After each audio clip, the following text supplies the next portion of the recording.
Hey everybody, welcome back to Let's Go Geo. I'm Heather, and today I just want to talk a little bit more about that Yellowstone flooding. I said a few words about it, but I want to go into just a little bit more detail about what happened for those of you that are just curious about why the flooding occurred and whether or not it's rare. Is it unprecedented like some of the stories say, or should we have expected it? Well, the history of the region, the geologic history, is important to consider. There's been uplift in the region as recently as the Neogene. There was some uplift events, and there's also, after that, there was glaciation, right? Pleistocene glaciation. All of that was a recipe for creating steepened topography and basically the precursor of the Yellowstone River system and its tributaries. And that system, well, the Yellowstone River is a little under 700 miles until it flows northeast, and it hits the Missouri River. That river moves a lot of sediment and a lot of material and can get some pretty intense flows going on, and part of that is because of that geomorphology that I just talked about. Also the bedrock there, the existing volcanic rocks, erosion happens. There sometimes, over time it's eroding the banks. We have to think about the way that rivers work, the geomorphology of rivers as they meander and they erode the outward side.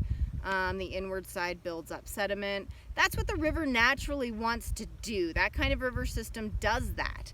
And in certain areas in the past, in the Yellowstone River system, there actually has been flooding in the past, so it's not exactly rare, and it is something that system wants to do. It wants to flood.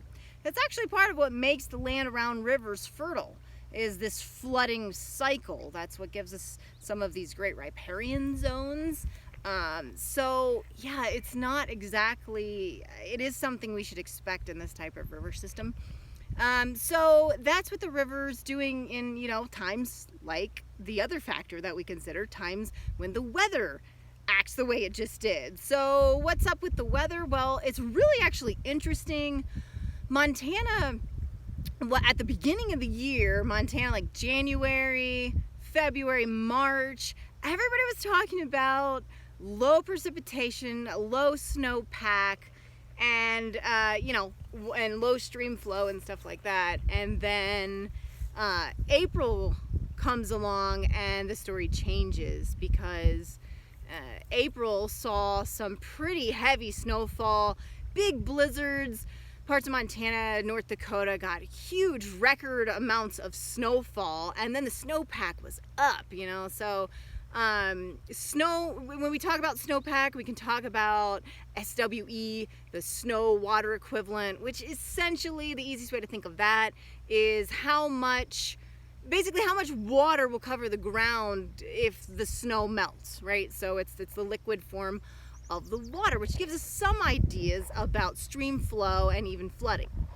So, man, if you look at the data, it went from well below average to within, from March to April, May, and then into June, skyrockets in places like Yellowstone country to like over 200% of the average. So snowpack's way up.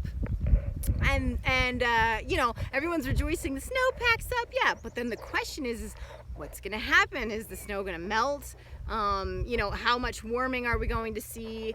And then combining that with precipitation. So best case scenario would have been to have that cold weather continuing for a while. That April was like record cold, actually. And that would have kept the snowpack around. But warming did occur. And then the rains showed up, and really high amounts of rain, and then the stream flows, the picture just switched. So snowmelt occurs, rainfall occurs, and there you go. That's your recipe for flooding. So the point is it's a combination of the geologic history in the area, and just that the system, that the river system natural flows of a river system, widening their channels. That's what they do. The Yellowstone River system has flooded multiple times in the past. I think there was records, accounts that suggest that it might have happened in the 1700s, the 1800s, but then there's more confirmed data. 1918 we see flooding, and then other years after that as well. 96, something like that, saw flooding.